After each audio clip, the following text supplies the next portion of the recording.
আওয়ামী লীগ মাঠে নামতেছে, নানাভাবে চেষ্টা করতেছে, ছোট হোক বড় হোক তাও নামতেছে, সমাজে মিশে যাওয়ার চেষ্টা করতেছে। হ্যাঁ, আবার দেখেন প্রফেসর ইউনূস সরকারের পদত্যাগের দাবিতে আওয়ামী লীগের লিফলেট বিতরণ করতেছে। সে আবার বিসিএস শিক্ষা ক্যাডারের কর্মকর্তা মুকিব মিয়া, পোস্টিং লালমনিরহাটের পাটগ্রামের সরকারি জসিমউদ্দিন আব্দুল গনি কলেজে ইংরেজি বিভাগে, আর লিফলেট বিলাচ্ছে জাতীয় প্রেস ক্লাবের সামনে, আবার ভোরে মিছিল বের করছে।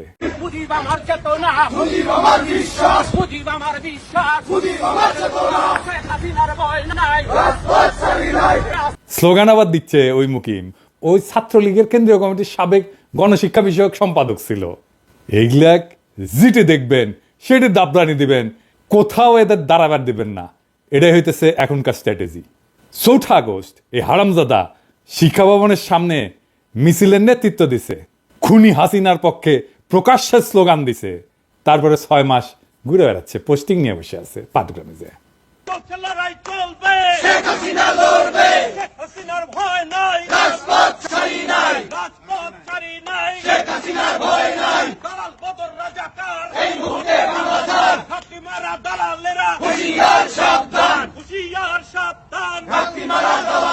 আমার মাটি আমার মা, পাকিস্তান হবে না, পাকিস্তান হবে না, আমার মাটি আমার মা।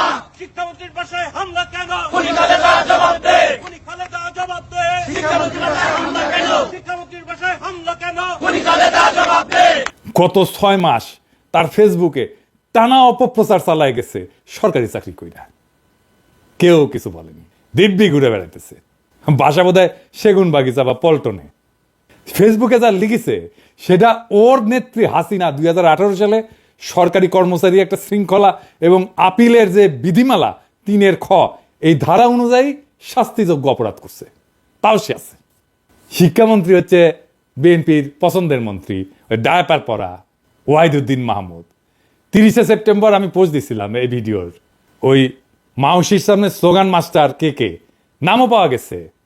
1 নম্বর তরিকুল ইসলাম 35তম বিসিএস, সাদিয়া সুলতানা 35তম বিসিএস, দিদারুল ইসলাম 34তম বিসিএস, আর মুকিব মিয়া যে স্লোগান দেওয়া 33তম বিসিএস, বিজয় কুমার ঘোষ 24তম বিসিএস, স্বরূপ কাহালি 24তম বিসিএস, ওই স্লোগান দিচ্ছে, স্বরূপ কাহালির স্লোগান দিচ্ছে। জাফর আলী 16 বিসিএস, ওই এই প্রোগ্রামের মূল আয়োজক। মনিরুল ইসলাম 24 BCS, doctor Enamul Haque 24 BCS. এরা কে কোথায় আমরা জানতে চাই। এই ভিডিওর কমেন্ট বক্সে লিখে দিবেন কে কোথায় আছে জানেন কিনা, তারপরে ওদের ধরেছি। আর ডায়াপার পড়া শিক্ষা উপদেষ্টা এইগুলো যদি চাকরির থাকে তাইলে কলে তোমার খবর আছে কয়ে দিচ্ছি, ডায়াপার টেনে খুলে ফেলবো। এর মধ্যে এই যে মাজুম রেজা ডয়েসে ভেলেকে সাক্ষাৎকার দিছে, দিতেই পারে, কিন্তু শেষে কি কইছে দেখেন, কইছে আমরা যে ছাত্রদের বৈষম্য বিরোধী আন্দোলন করেছিলাম, বৈষম্য দূর করার কথা বলেছিলাম, তার সুযোগ নিয়ে এমন এক শক্তি চলে এসেছে যা সম্পূর্ণরূপে বাংলাদেশ বিরোধী, যে বাংলাদেশের স্বাধীনতা মূল ভিত্তি যেগুলা সেগুলার বিরোধী। এইগুলোকে যদি আমরা প্রশ্রয় দিতে থাকি, আমরা তাহলে সামনে বাংলাদেশকে হারিয়ে ফেলা ছাড়া আর কিছু দেখি না আমি। হ্যাঁ, ওই করেছিল বৈষম্য বিরোধী আন্দোলন। হ্যাঁ, গপ্প মারাও মাসুম রেজা আমাদের সমসাময়িক, আমার কয়েক বছরের সিনিয়র হবে, একই সাথে ছাত্র ইউনিয়ন করতো রাজশাহী বিশ্ববিদ্যালয়ে। হ্যাঁ, আপনি করেছিলেন মাজুম ভাই বৈষম্য বিরোধী আন্দোলন। 16 জুলাইয়ের পরে তো শীত নিতে গেছিলেন। হ্যাঁ, অক্টোবরে এসে ফেসবুক গুতাইতেছেন, লেগালেগি সব মুছে দিচ্ছেন নাকি? হ্যাঁ, খুঁটি করেছিলেন বৈষম্য বিরোধী আন্দোলন খাটেত। হ্যাঁ, 25 সুন্দর সুন্দর মাইয়া নিয়ে তো নাটক টাটক করে, হ্যাঁ করতেও পারেন খাটের। হ্যাঁ, বৈষম্য বিরোধী আন্দোলন, মুক্তিযুদ্ধ করেছে আপনাদের আগের প্রজন্ম খাটে, আপনিও করেছেন হয়তো। মেজর ডালিমকে নিয়ে 2 বিসিলা কইয়া পোস্টার লিছিলেন না? তো আমার পোলা বানিয়ে সে কয় যে মেজর ডালিমদের 2টা বিসি পাঠিয়ে দিই, মাসুমের 2টা বিসি ছিঁড়ে নিয়ে। হ্যাঁ, বুঝছা চেঁচিল কলে পোলা পায় আমি ঠেকাইছি। হ্যাঁ, পাঙ্খা গছেছে মাসুম ভাই। হ্যাঁ, নতুন বাংলাদেশের নতুন বয়ানের সংস্কৃতি চর্চা হবে। পুরো হাসিনার আমলে আওয়ামী ফ্যাসিবাদের বয়ান উৎপাদন করেছেন, ওই ন্যারেটিভ চলবি না। আপনাদের নতুন নাটক লিখতে হবে, নতুন সংস্কৃতি চর্চা করতে হবে। আমাদের বাংলাদেশ বিরোধী বলবেন না, ভুলেও না, কখনো না, কেউ যেন না বলে এই আমাদের বাংলাদেশ বিরোধী বলবেন, বিসি টাইনা ছিঁড়ে ফেলবো একেবারে। আপনার সাথে ব্যক্তিগত পরিচয়ের সূত্র ধরে বলতে চাই, অ্যান্টিফ্যাসিস্ট শক্তির সাথে আপনাদের অ্যালাইন্ড হইতে হবে। আমার বাবা নাটকের লোক ছিলেন, আমি চাই আপনাদের সাথে কথা বলতে আপনাদের কনসার্ন শুনবো, আর আমাদের এক্সপেকটেশন শুনবেন। আমরা এনশিওর করব নিরাপদ সংস্কৃতি চর্চার। আপনি আওয়ামী বয়ান উৎপাদন করবেন আবার এসা ওটা পারবেন না, করতে দেওয়া হবে না। আওয়ামী বয়ান আমরা ধ্বংস করে দেবই দেব। আমরা পারি কিনা সেটা তো দেখিছেন। আর ভাইবেন না যে এডি বসে খালি আওয়াজ দিই, তাই না? এডি আওয়াজ দিব, ঘটনা ঘটবে বাংলাদেশে। দেখেন চিটাগাঙ্গে স্যাম্পল দেখেছি। একটু আগে আমি যখন ঘুমানোর আগে আমি বাসায় দেখছি পিনাকি ভাই লিখছে যে নেভি কনভেনশনের নজিবুল হোসেন মাইজভান্ডারি এবং এমপি সনি এই দুজন এখানে অবস্থান করতেছে। রাতে খাবারের দাওয়াতে আসছে ওরা। এটা শোনার পরে আমরা এদিকে আসছি, আমি আর আমার ছোট ভাই আইমান, আমরা দুজন এখানে আসছি। আসার পর দেখতেছি আমাদেরকে নৌবাহিনী অসহযোগিতা করছে। প্রয়োজনে শক্তি প্রয়োগ করতে হলে করব, শক্তি প্রয়োগ করতে হবে, কারণ প্রতি বিপ্লবী কর্মকাণ্ড এখনো চলমান। তাই আমাদের লড়াই এখনো শেষ হয় নাই। অনেক অমীমাংসিত ইস্যু আছে, সেগুলো সেটেল না হওয়া পর্যন্ত ক্ষমতার সাথে পাল্টা ক্ষমতার লড়াই হবে। ওপেন প্রস্তাব হয় নেগোশিয়েট করেন অথবা হেড অন কলিশন করেন, চয়েস আপনাদের। বটম লাইন, আওয়ামী লীগ আওয়ামী বয়ান আমরা রাখবো না। কেউ আমাদের এই মিশন ঠেকাতে পারবেন না। কথা বলেন আমাদের সাথে, নিশ্চিত করব আপনার নিরাপদে সংস্কৃতি চর্চা করবেন।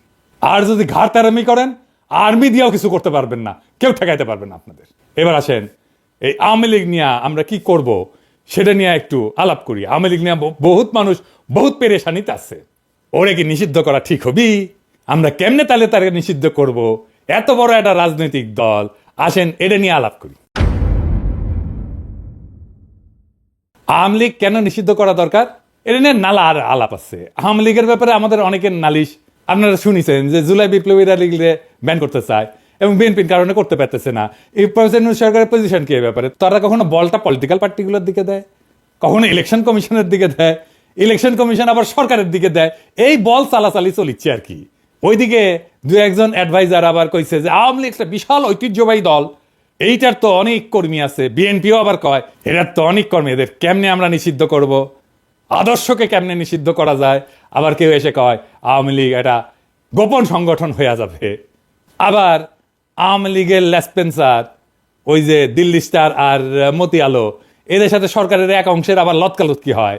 আওয়ামী লীগের প্রভু ভারতের সাথে আবার সরকার বিএনপির উথলা ওটা প্রেম আছে, দেখিচ্ছেন না? রিপাবলিক ডেতে যে একেবারে ধস্তাধস্তি ঢলাঢলি দেখে বাঁচি না। আওয়ামী লীগ জামাতের নিষিদ্ধ করবো, জামাতের নিষিদ্ধ করবো কইতো না, এটা নিয়ে আলাপ দিত। জামাতের ব্যাপারে তার কমপ্লেনটা কি সেটা কইছে? কয় নাই। আজকেও এইভাবে হাসিনা যেভাবে জামাত নিয়ে আলাপ করতো সেইভাবে আওয়ামী লীগ নিয়ে আমরা আলাপ করতেছি, কোনো ডকুমেন্টেশন নাই।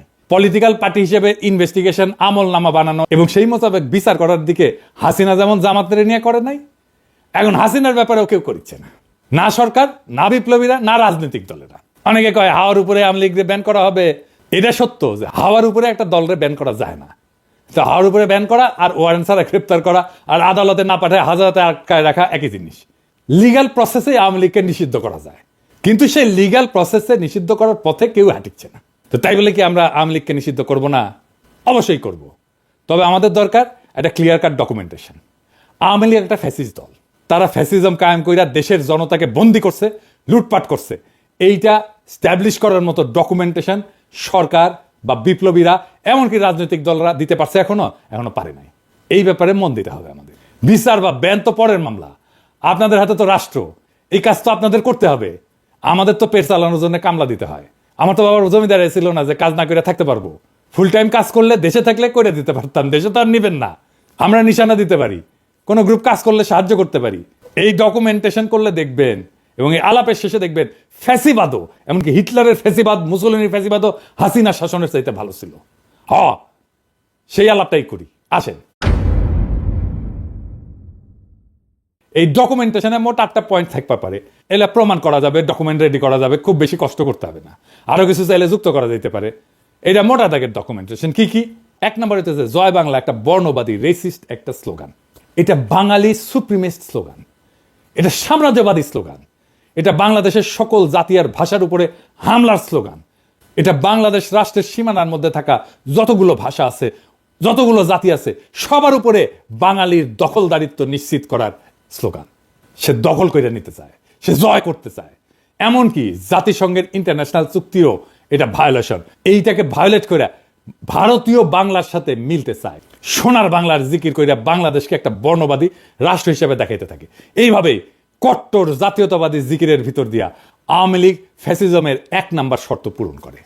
2 নাম্বার, আওয়ামী লীগ একটা গণতন্ত্র বিরোধী শক্তি। 2008 সালে ইলেকশনের ভিতর দিয়ে ক্ষমতা দখলের পর গণতান্ত্রিক রাজনীতি, জনগণের মিছিল, সমাবেশ, এগুলোর অধিকার অস্বীকার করে আওয়ামী লীগ। ইলেকশনের সিস্টেমকে ধ্বংস করে দেয়, নিজের ক্ষমতাকে নিজেই সে রিনিউ করে, সেলফ রিনিউয়ালের মতো। মানুষের ভোটের দরকার নাই, নিজেই সে একটা সিস্টেম বানায় ফেলে যেটা ভোটের মতো দেখা যায় কিন্তু আসলে ভোট না। জনগণের কনসেন্টের কোনো তোয়াক্কা না কইরা আমলা পুলিশ দিয়া ক্ষমতা দখল করে রাখে। এমনকি এটা আওয়ামী লীগের জন্য নতুন ঘটনা না। 1973 সালের ইলেকশনেও ভোট ডাকাতি করছে, অপোজিশনের ক্যান্ডিডেটকে কিডন্যাপ করছে, এই ইতিহাস আওয়ামী লীগের আছে। এবং তারপরে 1975 সালে সমস্ত পলিটিক্যাল দলকে ব্যান কইরা বাকশাল বানায় মুজিব নিজেকে বাদশাহ, আজীবনের রাজা প্রেসিডেন্ট ঘোষণা করছিল। হাসিনা যে শেখ মুজিবের এই বাকশাল থেকে বাইর হয়ে আসছে তা না, নামটা দেয়নি বাকশাল, কিন্তু এটা করছে ডাবল বাকশাল। বাকশালের পক্ষে মিডিয়ায় কলাম লেখা হয়েছে, বই ছাপা হয়েছে, হাসিনার বুদ্ধিজীবীরা এই বই ছাপাইছে, কলাম লিখছে। নিজেদের শাসক বাছাইয়ের যে নাগরিকদের এখতিয়ার সেটা ডাকাতি কইরা আওয়ামী লীগ ডেমোক্রেটিক কমিটমেন্টকে অস্বীকার করছে। এবং জাতিসংঘের যে মানবাধিকার কনভেনশন, যেটার একটা অন্যতম প্রধান বৈশিষ্ট্য হচ্ছে ভোট দেওয়ার অধিকার, সেইটা কায়রা নিছে। ওইটা ভেঙ্গা ফ্যাসিজমের আর একটা শর্ত পূরণ করছে। 3 নাম্বার, মানুষের বিবেকের স্বাধীনতা এবং ক্ষমতা সরকার রাষ্ট্রের ব্যাপারে নাগরিকদের অমত দেওয়ার যে এখতিয়ার সেটা রদ করে দিছে আওয়ামী লীগ। আওয়ামী লীগের ক্ষমতা এবং সরকারের বৈধতা নিয়ে প্রশ্ন করাকে রাষ্ট্রদ্রোহিতা বলছে এবং রাষ্ট্রের বিরুদ্ধে ষড়যন্ত্র হিসেবে দেখাইছে এবং দেখাইয়া নাগরিকদের জেলে ঢুকাইতো শেখ হাসিনার আওয়ামী লীগ। ফলে হাসিনা শাসনের এখতিয়ারকে প্রশ্ন করার মতো কোনো মিডিয়াকেও থাকতে দেয় নাই। সমস্ত মিডিয়াকে সরকারি প্রোপাগান্ডা মেশিন বানায় তুলছিল হাসিনা এবং নিজেদের ডেফিনেশনের উন্নয়নের মিছা কথা প্রচারে রাষ্ট্রের সকল দপ্তর এবং বেসুমার টাকা পয়সা ঢালছিল তারা। এমনকি প্রাইভেট প্রতিষ্ঠান যেমন মোবাইল কোম্পানিগুলোকে বাধ্য করছিল তাদের প্রোপাগান্ডা প্রচারে। 4 নাম্বার, হিটলারের একটা বাহিনী ছিল, গেস্টাপো বাহিনী।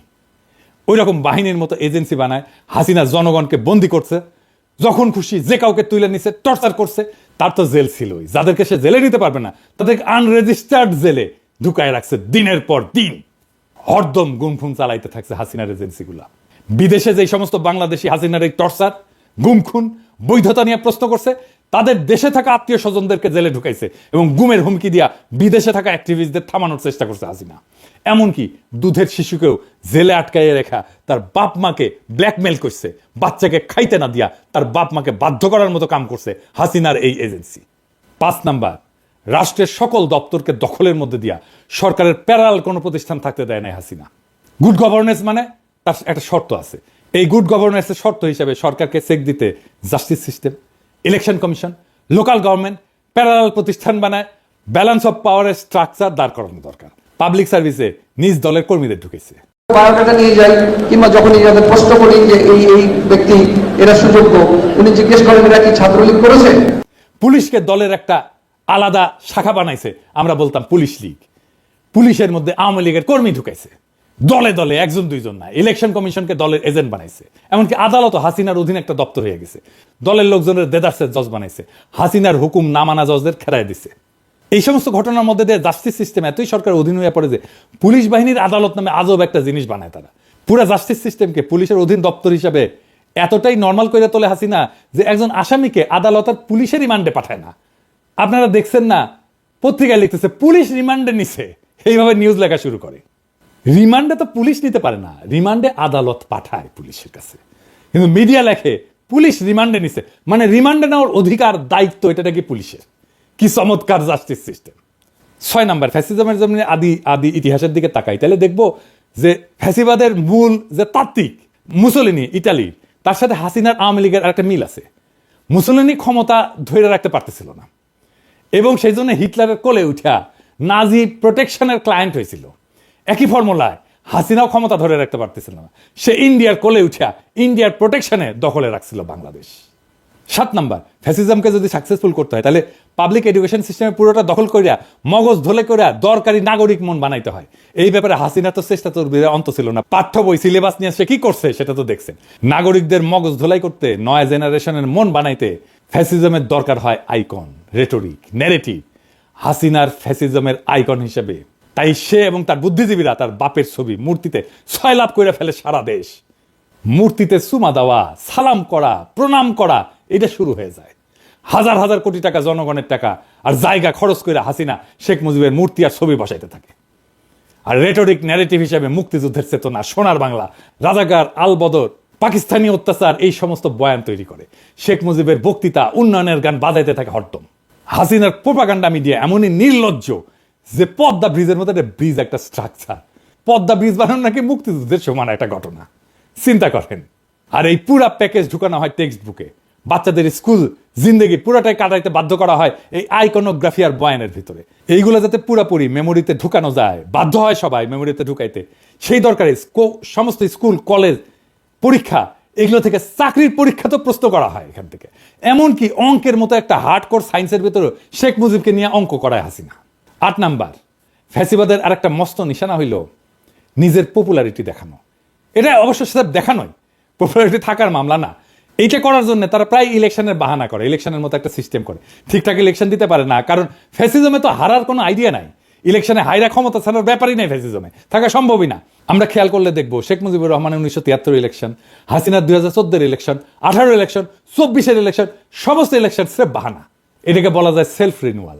আমি কইছিলাম হাতমারা নির্বাচন। নাগরিকদের ক্যান্ডিডেট হওয়া বা ভোট দেওয়ার ঘটনা ছিল না মোটেই। আর এই কামে তারা রাষ্ট্রের সকল দপ্তর দখল কইরা, পুলিশ, আমলা, প্রশাসন সবকিছু দিয়া এই বাহানা বাস্তবায়ন করছে। ফ্যাসিবাদের যে ক্লাসিক এক্সাম্পল, সেই ক্লাসিক এক্সাম্পলের এই অভিজ্ঞতাগুলো হাসিনা আমাদেরকে দিচ্ছে। কিন্তু বাংলাদেশের এই লোকাল ফ্যাসিজমের, বাকশালের আরো কিছু নিশানা আছে যেগুলা ক্লাসিক ফ্যাসিজমের বাড়তি। মানে মুক্তে পাইছি, বেশি পাইছি আমরা। হাসিনা তো ফ্যাসিজম দিছে, ফ্যাসিজমের বাইরেও আরো কিছু দিছে। কি সেটা? সেই কারণে হাসিনার ফ্যাসিজমটা আদতে হিটলারের ফ্যাসিজমের চাইতেও খারাপ। কেমনে সেটা দেখি। ধরেন ফ্যাসিজমকে যদি আমরা একটা রাজনৈতিক মতবাদ হিসেবে দেখি, সেটার একটা তাত্ত্বিক এবং প্র্যাকটিশনারের নাম হচ্ছে মুসোলিনি, ইটালির, এবং তারপরে হিটলার। তাহলে দেখবো যে নিজের দেশ নিয়ে তাদের কিছু ভাবনা ছিল, তাদের একটা বিশাল একটা জাতীয়তাবাদী ইগো ছিল, অহংকার ছিল, একটা ইকোনমিক জার্নি ছিল। মুসোলিনি বা হিটলার দেশের জিডিপি বাড়াইতে মন দিছে। তাদের জুলুমের একটা বড় জমিন ছিল ন্যাশনাল ক্যাপিটাল এবং প্রোডাকশন।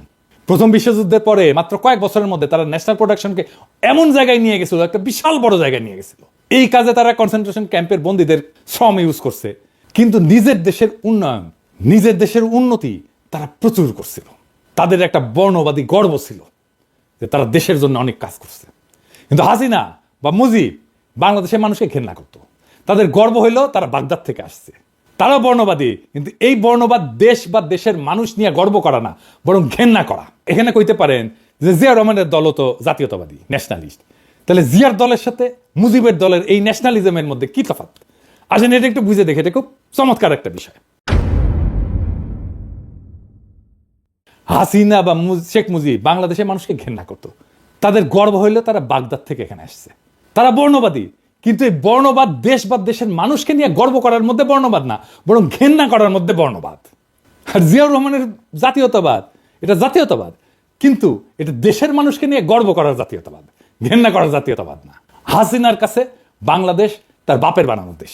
বাপ তার এই দেশটাকে স্বাধীন করে দিয়ে গেছে। এর মালিক সে, এটা তালুকদার সে। এখানে হাসিনা, আওয়ামী লীগ এখানে ডাকাতি করবে, কামাই করবে, তারপর পয়সা পাচার করে দেশের বাইরে নিয়ে যাবে। এই দেশ তো তার না, এই দেশে সে দয়া কইরা থাকে। এই কারণে হাসিনার বাকশালে শিল্প, উৎপাদন এগুলো লাফায় লাফায় বাড়েনি মুসোলিনি, হিটলারের মতো। জাতীয় সম্পদ মজবুত হয়নি, বরং কমছে। ব্যাংক ডাকাতি কইরা পাবলিক মানে বিদেশে পাচার করছে। এইভাবে আমরা একটা লোকাল ফ্যাসিজম পাইছি বাকশাল নামে। এইটা শাসনের পদ্ধতি হিসেবে ফ্যাসিবাদ, কিন্তু রাজনৈতিক মতবাদ হিসেবে ফ্যাসিজমের যে একটা কট্টর ন্যাশনালিস্ট একটা দেমাগ, অহংকার থাকে, সেটা নাই, সেটা গড় হাজির। মুসোলিনি, হিটলার টর্চার জুলুমের ভিতর দিয়ে নিজ দেশকে পাওয়ারফুল করে তুলছে, যুদ্ধের তাগদ পয়দা করছে নিজ দেশে। আর হাসিনা উল্টা বাংলাদেশকে জুলুম করছে, কিন্তু আস্তে আস্তে দুর্বল করছে। জাতীয় যে অহংকার, সেটাকে পুরাপুরি কোরবানি দিয়া শুরু থেকে ইন্ডিয়ার দাসরাজ্য হিসেবে বাংলাদেশকে তৈরি করছে এবং লুটপাট করছে। তার মানে এখানে হাসিনা লোকাল মাফিয়া গডমাতার। ফ্যাসিজমের সমস্ত পদ্ধতি সে কায়েম করছে, কইরা তার তালুকদারি কায়েম রাখতেছে এবং ডাকাতি কইরা বিদেশে পাচার করতেছে পাবলিক মানি। এই জন্যে বাকশাল হাসিনা শাসন ফ্যাসিজমের চাইতে খারাপ আচরণ রেখে গেছে, বাংলাদেশকে ফতুর কইরা রেখে গেছে হাসিনা। এটা ফ্যাসিজমের তুমুল টর্চার জুলুমের বাইরে বাড়তি খারাপ। ফ্যাসিজমে তো টর্চার জুলুম আছেই, হাসিনা শাসন ফ্যাসিবাদের টর্চার জুলুম চাইতেও অধিক বেশি কিছু, আরো বাড়তি খারাপ। হিটলার মুসোলিনি যেখানে তার দেশকে অন্তত ধনী বানাইতে কাজ করছিল, সেইখানে হাসিনা দেশটাকে ফতুর কইরা দিছে।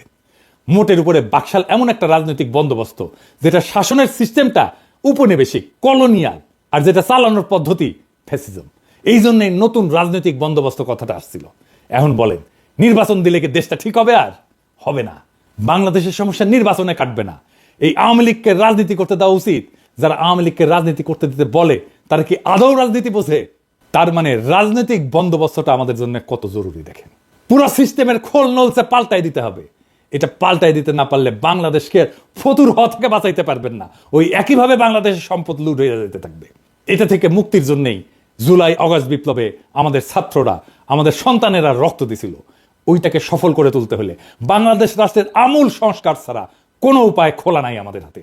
ওই রাস্তায় আমাদের যাইতেই হবে, ওটাই আমাদের পথ এবং সেই পথে আমরা হাঁটবো। নির্বাচন দূরে থাকো, আগে বাংলাদেশকে রক্ষা করো, বাংলাদেশকে ফতুর হওয়া থেকে বাঁচাও, বাংলাদেশকে ফ্যাসিবাদের আসর থেকে বাঁচাও, বাংলাদেশ থেকে ফ্যাসিবাদের সমস্ত চিহ্ন দূর করার পথে হাঁটো। বাংলাদেশ ওই রাস্তায় হাঁটতে চায়, আমাদেরকে ওই রাস্তায় হাঁটতে দেন। আমরা ওই রাস্তায় হাঁটবই, আমরা বাংলাদেশকে ওই রাস্তায় নিয়ে যাবই। ইনকিলাব জিন্দাবাদ।